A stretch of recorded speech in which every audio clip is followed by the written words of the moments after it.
out of the storm. Let me start off by saying this virus is not currently under control. And let me repeat that. This virus is not currently under control. Today, the Houston Health Department has announced 107 positive cases for a total of 2,923. Fortunately, today, we are not announcing any new deaths. So the death toll in the city of Houston remains at 34. The stay home, work safe order has made a difference. It has saved lives, along with social distancing and face coverings. And just as we are starting to see some progress in flattening the curve, many are urging that we immediately reopen the economy. I want people to understand that many in the medical community are saying that Houston has yet to reach the point, the peak. And once we are there, we must be very measured on how we proceed to avoid a resurgence of the virus. And I know I echo the sentiments of Dr. Peirce. I, too, want to reopen our economy. But if we are going to have that conversation now, we must take a measured approach and follow the guidance of medical experts.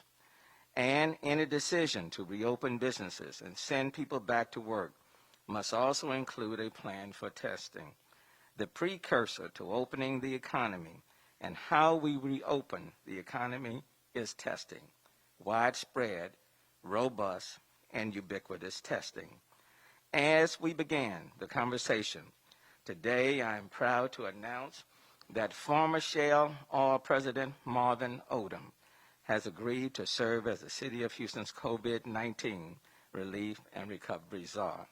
And let me just say from the beginning, Marvin, let me thank you on behalf of this city for agreeing to step up again.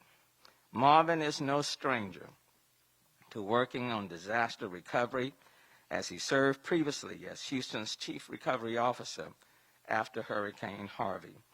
From all sectors, he received rave reviews for the team he assembled, the task forces he created, and the collaboration that he forged. And throughout his service to the people of Houston, Marvin was instrumental in working with local, state, and federal partners to secure funding and reform policies. He broke new ground in disaster recovery, and he helped move Houston forward to become a more resilient city. Quite frankly, I have seen no person better received by all members of City Council in their work than Marvin. In his new role, Marvin will work with business leaders, Chamber of Commerce, employee groups. NUM Hidalgo and I have had numerous conversations on how to move both Houston and the county forward. Marvin will work directly with the county's designated representative, in this case, State Representative Armando Walla, who I know very well, to forge a cohesive strategy and plan for Houston-Harris County. Reopening must be done in phases, and there are 4 critical issues I want Marvin to focus on as he moves forward. Number 1, how to restart the economy in Houston. Before we send people back to work and reopen businesses, we must also have robust, ubiquitous testing. Business leaders should have a plan for testing and ensuring the safety of their employees. And in a few minutes, we will hear how one such company is leading in that area. Houston's 2 testing sites have the capability to test 1,000 people per day. Houston needs to test 3,000 to 5,000 people per day to get a better sense of where this virus is and the extent of the community spread. Once we know where it is, we can isolate it and better protect the general public. 2, strategies and adjustments if we see increase in positive cases. We also must consider what happens if we reopen the economy, people go back to work and their regular routines, and we start to see an increase in the number of positive COVID-19 cases. Part of Marvin's charge will be creating a plan in case Houston has a resurgence of COVID-19, and contract tracing is a major part of that strategy. 3, protecting at-risk vulnerable populations. Marvin will work with a task force I have already appointed. It is led by the Directors of Complete Communities, Education, Faith-Based Initiatives, and Resiliency, and they will identify issues and find collaborative solutions for vulnerable communities and populations within our society. As we restart and move forward, we must ensure that those populations are not left behind. And 4, how do we prepare for the next pandemic viral attack? Houston is a resilient city with a resilient community, but I have also charged Marvin with developing a plan to prepare the city for the next pandemic of viral attack, and he will be working with Marissa Aho, the city's Chief Resilient Officer, and will develop an addendum to the Resiliency Houston Plan that specifically addresses COVID-19 and the shocks and stresses associated with this crisis. Harvey created a unique set of challenges. So does COVID-19. And I can think of no better person to lead our recovery effort than someone who is already familiar with huge challenges of Houston's past. And now I'm pleased to introduce the Chief Resilient and Relief Czar for the City of Houston, Marvin Odom.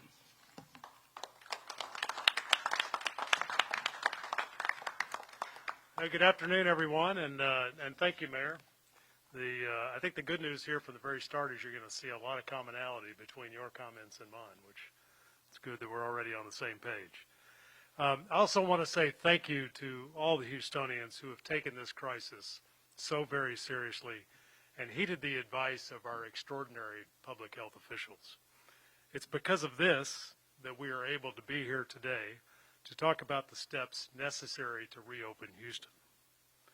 I also appreciate the leadership from the mayor and the county judge during this difficult time, including the focus and the deep understanding on the importance of returning Houstonians to work. To be clear, this is about keeping people safe and getting people back to work and re-energizing our economy. We have been charged with completing the plans that will reflect that delicate balance between the need to return to work and the necessary vigilance required to keep people safe and healthy. As we put these plans together, there are some guiding principles that will steer us, and I wanted to share 3 of those with you today. The first is that we will act as quickly as possible because we understand the desire and the need to do so. Our speed will ultimately depend on a number of factors, like testing and contact tracing, to confirm our return is meeting our criteria of keeping people safe. Second, our approach will be inclusive. We will bring together a broad group of stakeholders to ensure that this plan reflects all Houstonians. We will need social services, nonprofits, civic and faith leaders, education, and importantly, the business community, all to rally around this plan. This plan will prioritize the most vulnerable populations and their particular challenges, taking into account, for example, individuals that might not be able to buy a mask or see a doctor, just as one set of examples. Fortunately, as the mayor mentioned, he's already kicked off a task force, so we're already up and running in this respect. Access to the business community will be through channels such as the Greater Houston Partnership, the Houston Hispanic Chamber, the Greater Houston Black Chamber, and the Asian Chamber. It will also include the views of small businesses that aren't necessarily plugged into those organizations, but make up a large portion of our economy and the employment in our city. The third guiding principle I wanted to mention today is that we are here to collaborate with everyone that I just mentioned, and first and foremost with the county. We will work closely with the state, and we will work with the federal government where appropriate. The key point here is we don't want to duplicate work or waste any time. Rather, we'll be tailoring well thought through frameworks. Think of a framework like it was put forward by the governor here recently. But we'll take those frameworks and we will account for the uniqueness of Houston and Harris County including our position on the infection curve, and adding the necessary details for local implementation. I want to take a moment now and just mention a few characteristics of what I would consider a successful reopening plan. And the first is one that the mayor mentioned, and that is testing and contact tracing. Now, no surprise here, and no surprise that that's a key topic, and also we're fortunate in Houston that we're blessed with an extraordinary medical community that's already front and center and working on these issues. We all know that this is the very basis of successfully reopening our economy. In addition to the capacity questions that we have to address, we also will need to think through how testing can be strategically applied to support our return to work plan. I think of this as testing at the right place, at the right time, and at the right frequency. Now, this will be critical to developing the confidence that we all want and we all need. The confidence that our reopening steps are working the way that we intended. Now, contact tracing, while not nearly as far along as testing, will need to be an area of focus as well to ensure that we do not inadvertently create new hotspots of infection. I will emphasize again that it is this testing and tracking, along with the safety and distancing protocols that are in place and lagging indicators such as the number of hospitalizations, that will be required to build the confidence that our reopening plans are working and that we're not just hoping for the best. Another and second key aspect of a reopening plan is the ability to identify problems early and make adjustments, and you heard the mayor refer to this. Now, this is clearly related to the testing and the tracking that we've talked about, but my point is that this requires forethought and transparency regarding how we will respond to negative indicators if they surface. So we'll include that in our planning scenarios. A third aspect is that the federal government has allocated money to Houston to help us fight this battle, and that's critically important to us.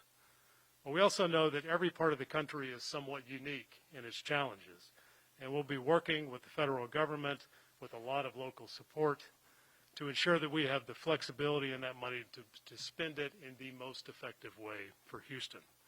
I think we have a good history of success here with our representatives, but this will require some time and attention.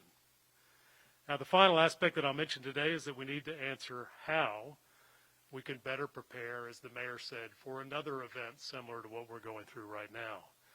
Now, this is not the immediate work at hand, but recognizing now that we want to get there in the end is important.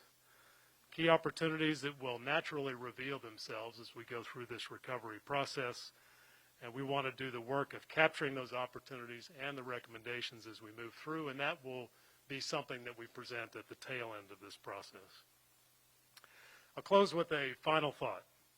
You can expect that this plan will be gradual and phased, and I'm sure we all understand why things cannot immediately return to what we like to call normal. We will need the continued cooperation of all Houstonians to ensure this plan is successful. And I commit that we will provide more details as soon as possible. So thank you very much and stay safe. Mayor?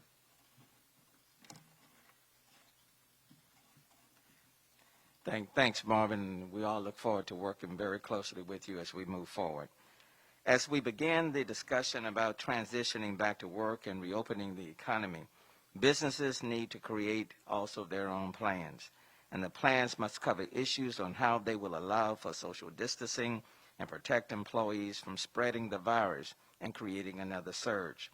Today, I want to highlight the work of ZT Corporate of Houston, who is an important player in the city of Houston, and someone who has come and assisted the city of Houston on multiple levels in the past.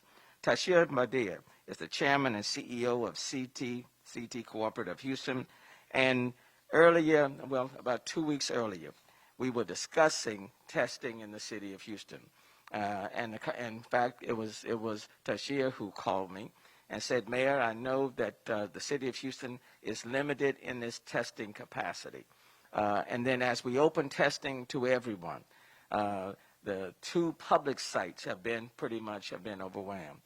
Today, as in the previous days, we will have reached the maximum capacity, 1,000 tests a day, right around 3 o'clock, 3:30, when we are scheduled to keep those sites open till 7 p.m. So there's no question that we need additional capacity. And the conversation that I've had with Tashir, what he indicated is, Mayor, I am the chairman and CEO of a corporation of about 1,500 employees. And I have an idea, and that's about if a company like mine were to go and test our own employees, we could help to ease the load or reduce the load on your public testing sites. And so Tashir Badia is here today to talk about his plans to protect his employees and protecting his own employees, helping to protect people in the city of Houston as a whole. So let me bring him up to discuss his plan as it relates to ZT Corporate of Houston. Tashir.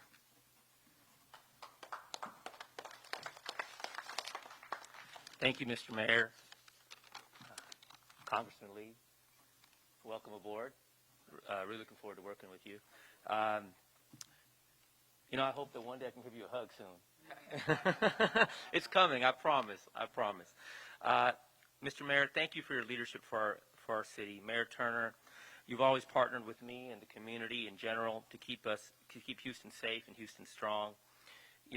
My name is Tashir Badar. Like the mayor said, I'm CEO of ZT Corporate. We've been in business 23 years. Houston is my home. It's my heart. We're CEO of a mid-sized company, mid-sized private equity company headquartered here. I'm committed to find ways to help with this collective fight to wrestling with this virus and the city. We need to get the city going again. I am grateful to all the healthcare professionals and frontline workers, 1,150 whom work with me at ZT and our various medical facilities and our auto dealerships. In gratitude to them, ZT is committed to responsibly and safely transitioning back all of them to work with the public health topic front and center. Our city and public health sector have done a yeoman's work responding to this crisis with testing and by taking care of Houstonians. But this is an all-hands-on-deck moment. It's been the government. We need the private sector to help. In the spirit of JFK's historic words, it's not asking what the country can do for you, it's what you can do for your country. The private sector has a responsibility to harness our entrepreneurial innovative spirit and find ways to step up and to save lives and livelihoods. To add capacity to our cities and counties' ability to test and make our employees feel safe, ZT Corporate will be offering a voluntary paid COVID-19 testing to all 1,150 of our employees in the greater Houston area and 500 employees in our other locations in Georgia, Florida, New York, my other hometown, New York City, and Arizona. We are stepping up for our employees in our city and compel our contemporaries, other mid to large size companies that are much larger than ZT, to do the same for their employees. Together, we can play a pivotal role in moving our city and country through crisis toward recovery, responsibly, and also it's sustainable. Before we can require everyone to return to work in the U.S., I think everyone has the right to be tested. The fear of the slap is harder than the slap. If we know the data that we have, like the mayor said, we can move responsibly. We are offering this to all of our employees at no charge. We are covering their costs completely. We're trying to get this all done by April 30th, all 1,500 employees. I'm challenging other Houston CEOs and leaders in this great city to save our families, for the city, and for our future. We are Houston proud and Houston strong. Our unique resilience comes from the spirit of working together. Let's do all what we can to get our city back to work and back to health. Thank you.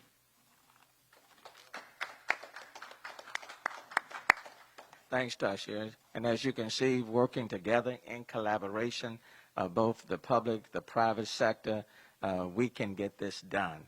And the more testing we can do, the more widespread the testing can be, the quicker I think that we can move through these stages that Marvin will be establishing for the city of Houston.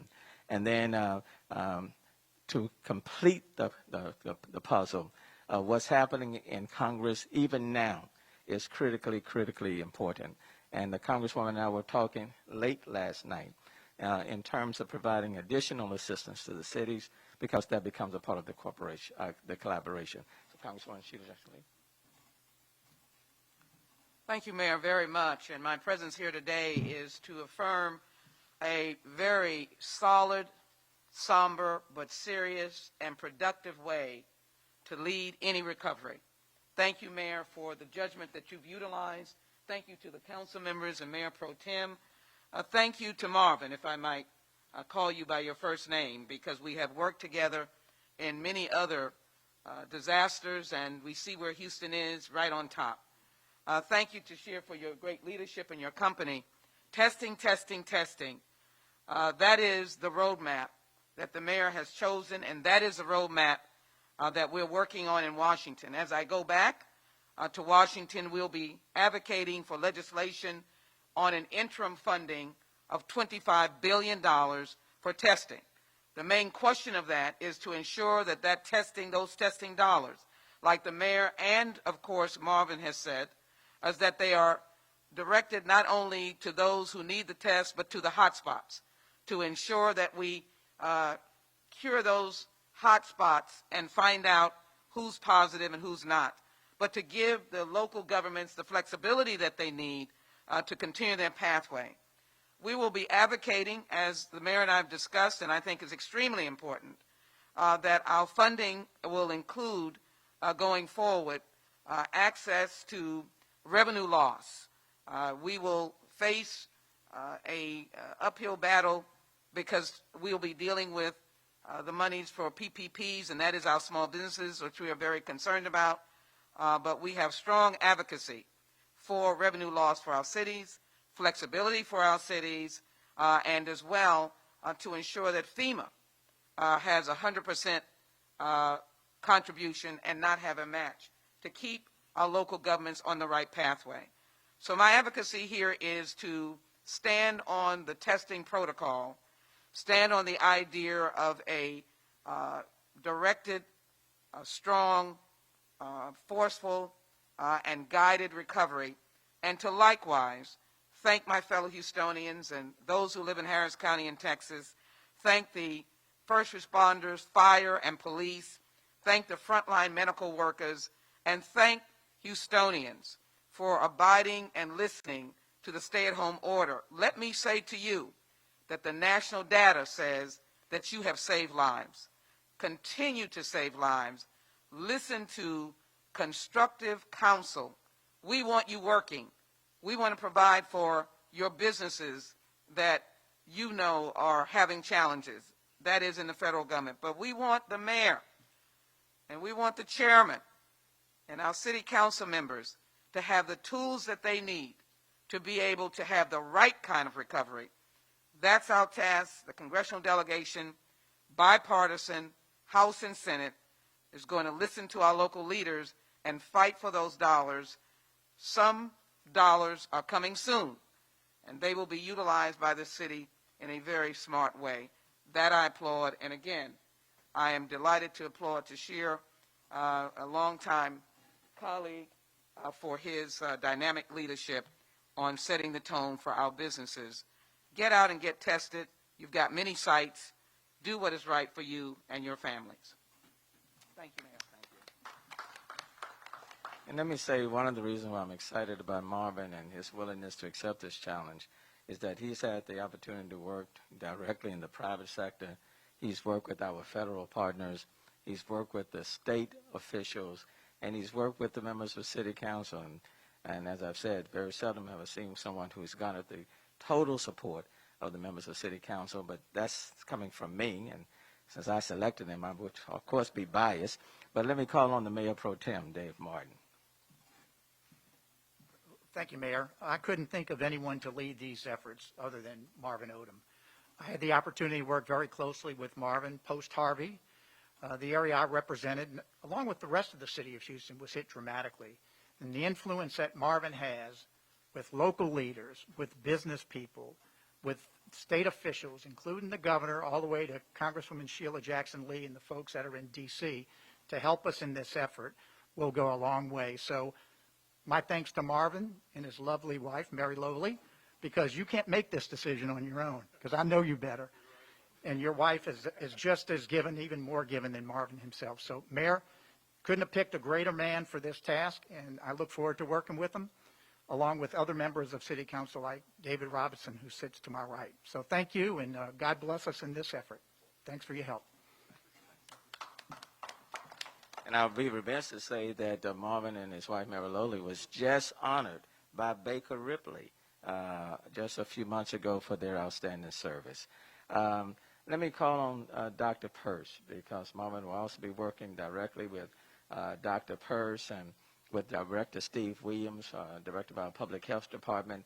And as I said before, this virus is not yet under control. It still exists. We're adding 107 new cases today.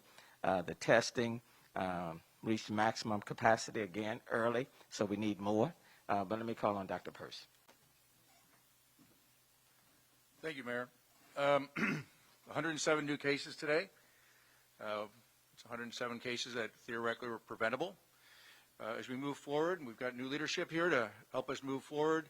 I want to share with you a couple of things about transmissibility of the virus. And we've talked about the fact that this virus can be spread by people who are either asymptomatic, which means they have no symptoms. When I say asymptomatic, I don't mean they don't have symptoms at any given time. I mean they never develop symptoms. And then there's another group of patients who are what we call persons which are pre-symptomatic, which means when tested, they didn't have symptoms, but then days later that they did. So it's important to understand that there are people who are able to transmit the virus in both of those categories. And there's been enough research. The research is continually evolving. There's enough research coming out now to give some ideas of how big those groups are. So to give you some example, Dr. Fauci a couple weeks ago spoke that his estimate, based on some research, the same stuff that I've read, is that as much as 25 to 50% of the cases were spread by people who are either asymptomatic or pre-symptomatic. There's now a new report out of China, one report, but is the highest value ever, or highest value yet that I've read. And it suggested in that community in China, 79% of the cases were spread by people who had little or no symptoms. If you look at the Diamond Princess, and when they disembarked all the passengers from the Diamond Princess, and there were hundreds of people who tested positive, a full 50% had no symptoms. And so this weekend, a gentleman came up and he recognized me from television, and he expressed his disagreement with some public health containment strategies that we've been using. We had a very respectful conversation about it, and I was able to talk to him. And it occurred to me as we were talking, and he was lamenting about the economy and the need to get it restarted, and the problems that the public health containment strategies had placed on his particular situation.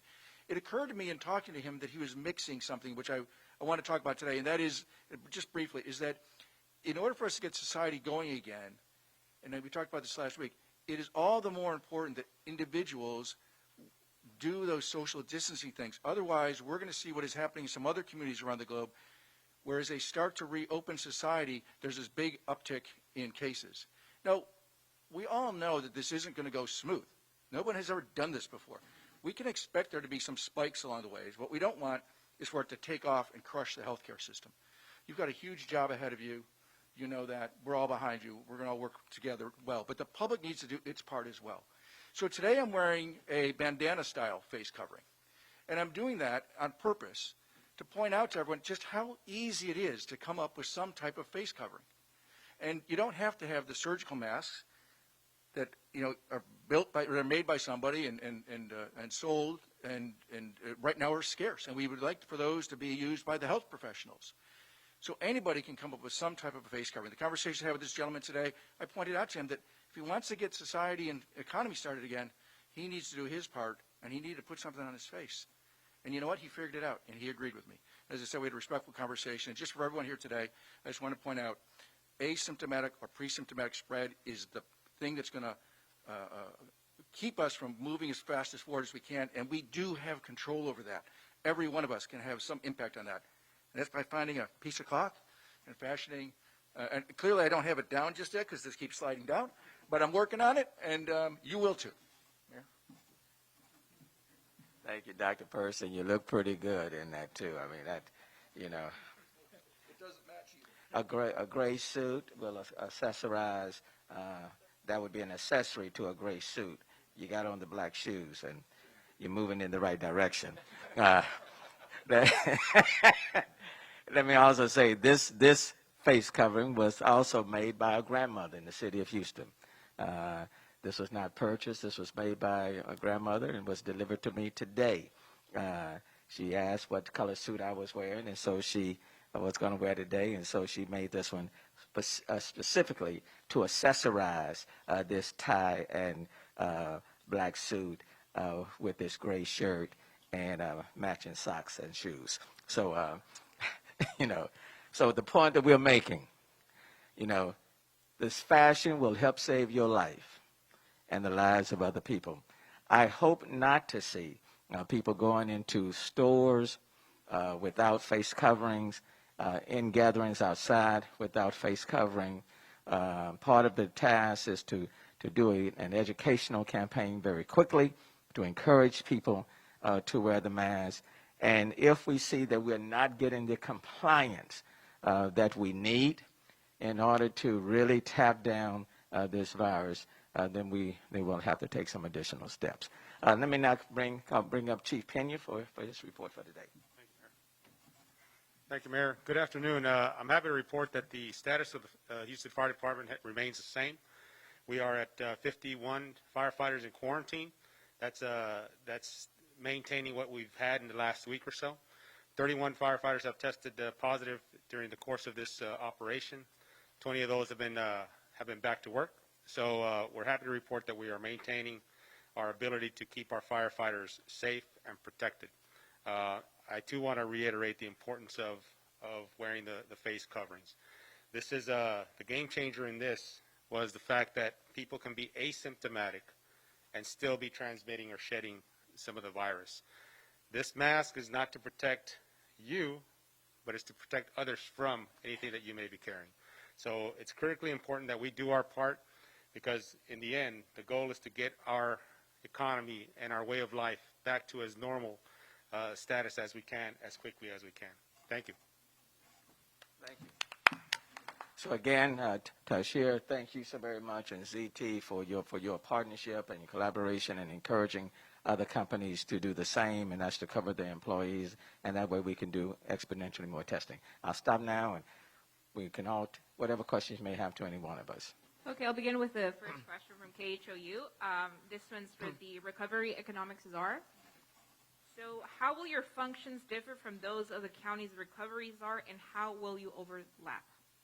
I think the best way to think about it is probably as co-leaders. So we'll be working hand in hand to represent the people of Houston and Harris County. So completely complementary. I think we likely bring different skills to the table, and I expect that to be a very good working relationship. Another one from KHOU, also for you. Now that the price of oil has dropped below $0 a barrel, how does that impact your recovery strategy? Yeah, well, let me just first of all say it's very personal, since I spent 35 years in the oil and gas business and still have some connections, but it doesn't really affect the recovery. I mean, let me just say, first of all, it affects so many people in our city and our county, and it's a pretty devastating impact. It weighs on our economy overall. But in terms of the requirements of a recovery and getting people back to work and the elements we have to have in place, I don't think it changes that. Thank you.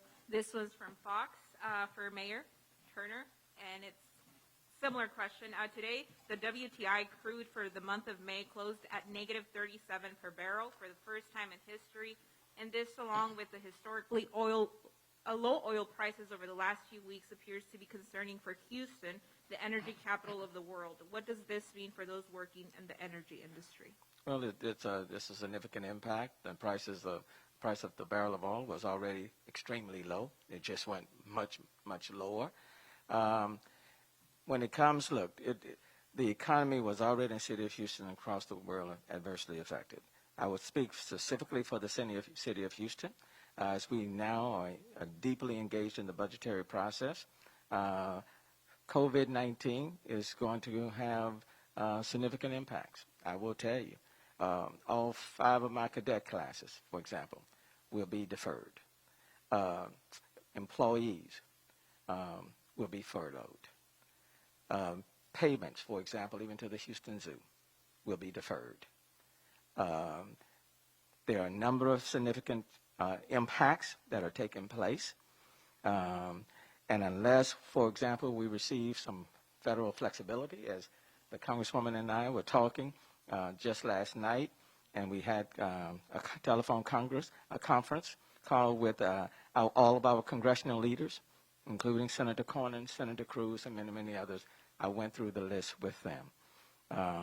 And so the fact that the price of oil has dropped dramatically, this is the energy capital of the world. Of course, when it comes to employment, we're being hard hit. So we just have to take it one day at a time. That's one of the reasons why we are now talking about relief and recovery. And it's just ironic with Marvin having spent 35 years in the oil and gas business, the former CEO of Shell. So he's uniquely adapted to deal with these occurrences and the other things that we've been facing as a direct result of COVID-19. Mayor, can you just, following up on what you just sort of announced, specifically what additional cuts are you looking at?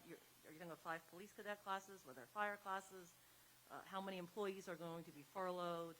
How much money are you looking at deferring? What can you tell us?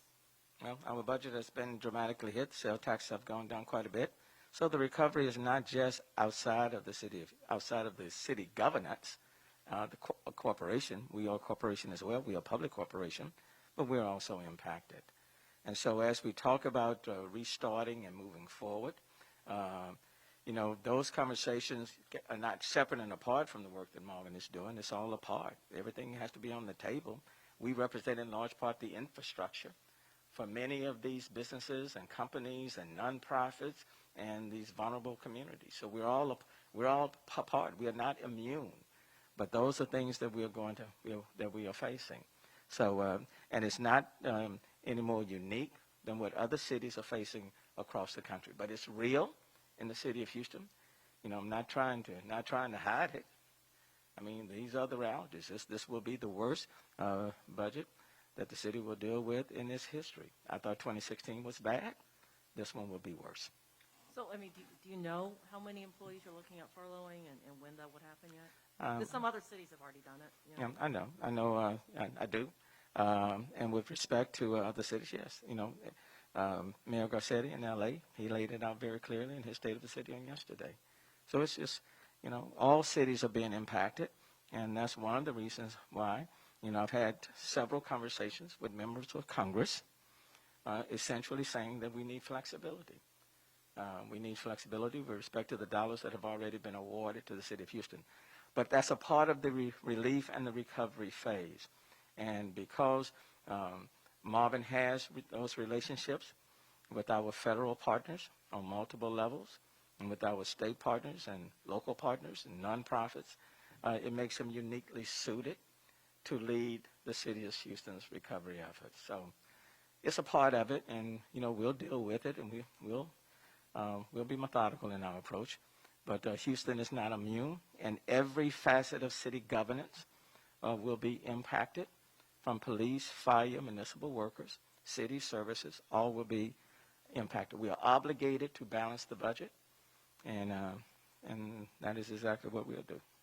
Is there, and just following up what the mayor and maybe Marvin can speak to that, as we look at the recovery, the governor has already talked about, state parks open today. What are you guys looking at in the next week or two that Houstonians will be able to see as far as any sort of opening or not opening, what's going to change, what's going to stay the same? Anything concrete that we can see in our daily lives? Well, I'm actually not going to preempt the opportunity to get together with co-leaders we talked about at the beginning from the county and start talking about how will we put some of those elements in priority order. I think the important part for today is to start to lay out the criteria for how we'll make those choices. So it's very much around the testing, the tracing, and being able to support a plan that we know will put people back to work and keep them healthy. So we'll be rolling out what that looks like in more detail as soon as possible, but I'm not going to get ahead of that game.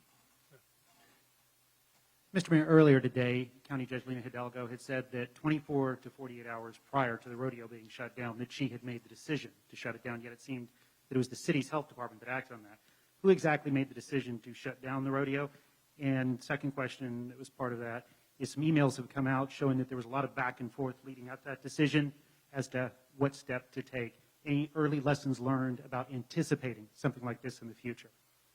Let me just respond by saying that, and I'm not going to go back and forth as when anybody might have made a decision to shut it down. What I will tell you in terms of the chronology is that I was leaving a town hall meeting in District J with Council Member Pollard, and that was on a Tuesday night when I received a call from Dr. Purse at about 8:30 p.m. that night, in which he indicated to me that there was a security guard from Montgomery County who had served as a security guard at the cook-off at the rodeo, and he had been tested, presumed to be positive for COVID-19. And it was at that point, once that information was made available to me, I indicated to Dr. Purse to notify the people at the rodeo of that connection, and that it was a serious connection, and that at that point, with that contact, we were going to have to bring the rodeo to an end. And on the following day, Wednesday, is when the rodeo came to an end. This is a question from Telemundo. A new study by Self shows that there is a shortage of health care workers in Houston, placing the city at number 10 compared to other major areas. According to the study, there is a 3.35 healthcare workers for every 100 residents. What can you say about this? So I don't know how that, in those statistics they're talking about, how that may compare to other communities, but Houston is the home of the Texas Medical Center, which is a very robust medical center. Houston is also a very large city, and we have lots of universities and schools, and we're constantly training folks. We have people from around the globe who come here to be trained, and so I think every community in the United States is probably medically underserved to some degree or another. When you look at the official map of medically underserved areas across the United States, most people think that would be someplace that's rural or frontier, and in fact it's urban. And so depending on how you want to slice the statistics, you can get them to say pretty much whatever you want. We do have a very strong, robust healthcare system in the Houston area, but yes, it does meet the definition of medically underserved by the federal definition of that, as does every other major metropolitan area across the United States. Mayor, I just was wondering if you could clarify a little bit about what Marvin has the authority to do as recoveries are, given that he still reports to you. You still make the final decisions on major actions, I would presume. But just what does he actually have the authority to make decisions about, and what would you maybe say to someone who's skeptical about why do we need a recovery czar for this?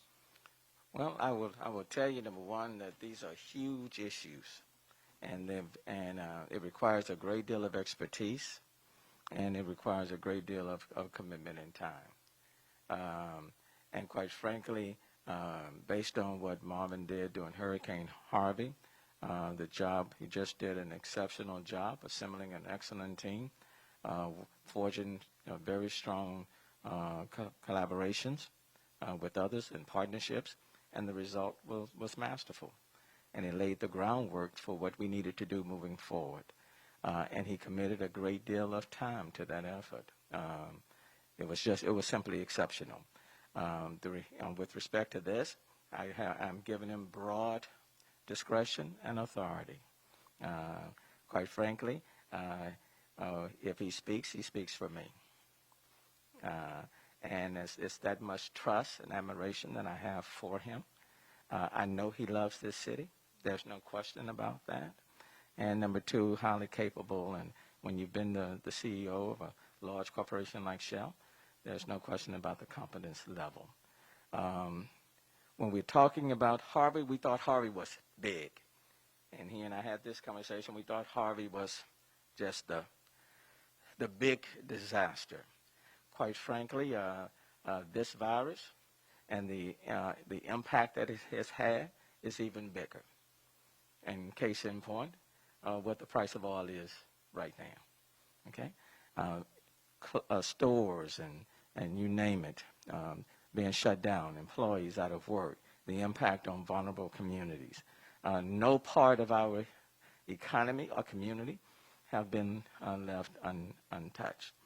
And so we are needing someone, and not just me, the city is needing someone who can focus, establish those teams, those partnerships, build those collaborations, work directly, for example, with the county. And I would venture to say it's not just Harris County. We have partners in the region, okay? And then we have our state partner, and we have our federal partner. And so it's going to require a holistic, comprehensive strategy on how we reopen, restart, and how we move forward. And there are some precursors to that. Like we talked about testing. And then the question will be, as you move forward and if things start to spike, what adjustments do we need to make in our plans and our strategies? How do we make sure that we leave no community behind? That's important. And then how do we become more resilient to future pandemics like the one that we are dealing with right now? So broad discretion. It's going to take a lot of collaboration. And so he has the authority, Marvin has the authority to forge and establish and build those task force, those teams to develop that comprehensive plan that we can utilize for this particular challenge and to mitigate or be able to be more resilient to deal with the challenge that comes in the future. Yeah, we were talking about testing. You said that testing has to be ubiquitous before we, resume normal life. Right. Can you give us a sense of what scale is actually needed to kind of meet that? Well, ubiquitous means widespread. That means that I gave you a numerical number. Right now, we can do one thing. From the 2 public sites, we can do a maximum of 1,000 tests a day. We are meeting that goal right around 3 o'clock, 3:30 every afternoon. And we plan to be out there till 7 p.m. So we need to triple at least that capacity. So 3,000 to 5,000 tests per day, if not more. And that's just on the diagnostic testing. We also need to do contact tracing. And that requires an army. That's labor intensive. So we need to be doing that. New York is going to start doing that this week. Okay? And that's the precursor to opening things up. The example that I like to use, since Marvin was a part of Harvey, when the storms come, like Harvey, we looked at the radar. We knew where it was, approximately what time it was going to hit, and we knew when it left. You can look at the radar. With respect to this particular challenge, this virus, how do you know where it is? And you know where it is by testing. And you know how pervasive it is in our community through testing. And you know how to isolate and quarantine through contact tracing. That's testing. And if you don't do the testing, you don't know where it is. And just because you look great, look fine, asymptomatic, doesn't mean that you're not going to infect somebody else. So you can reopen with people who look fine, asymptomatic, but you reopen, everybody's sitting down next to them in a restaurant or working next to them at their jobs, and then all of a sudden they are infected again. And case in point, 1918, Spanish flu, huge parade, everybody thought things were fine, and a few days after, every hospital in Philadelphia was full, and 4,500 people or so lost their lives. We don't want that to happen. And so let's learn from our history. So let's put forth. So looking at a relief recovery effort, and Marvin will lead that effort, working directly with the county and with others. But let's be very measured and very methodical in our approach. And just in terms of getting to that benchmark you mentioned with testing, the city relies on, federal funding primarily to operate these sites. Is there any indication that maybe that amount of funding would ramp up at some point down the road so you could get there? I mean, I'm just trying to get a sense of how we're going to reach. Well, I think the best person to speak to that is a federal partner.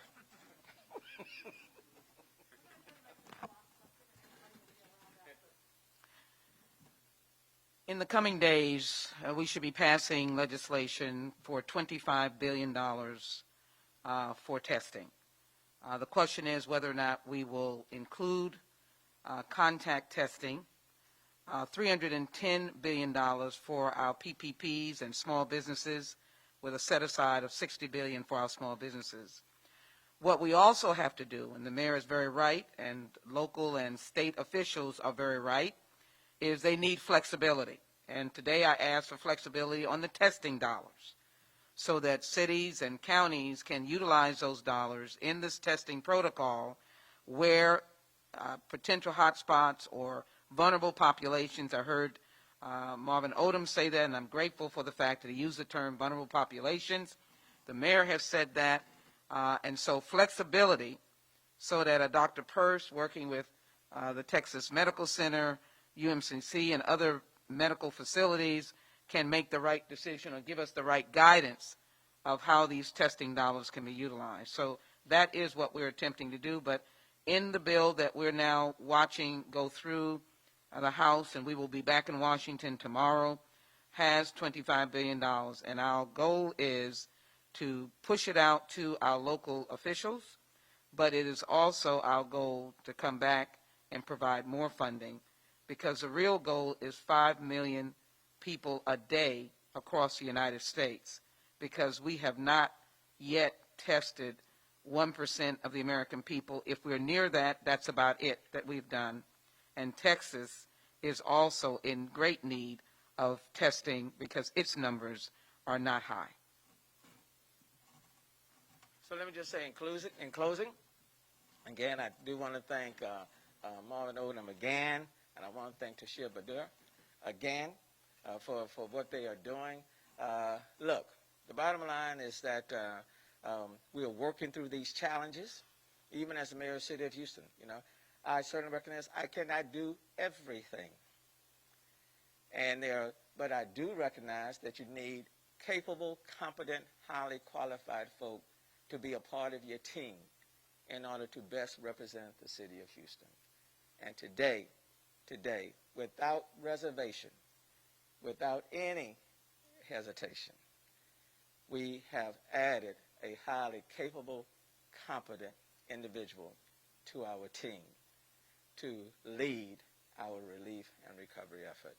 And after intense negotiations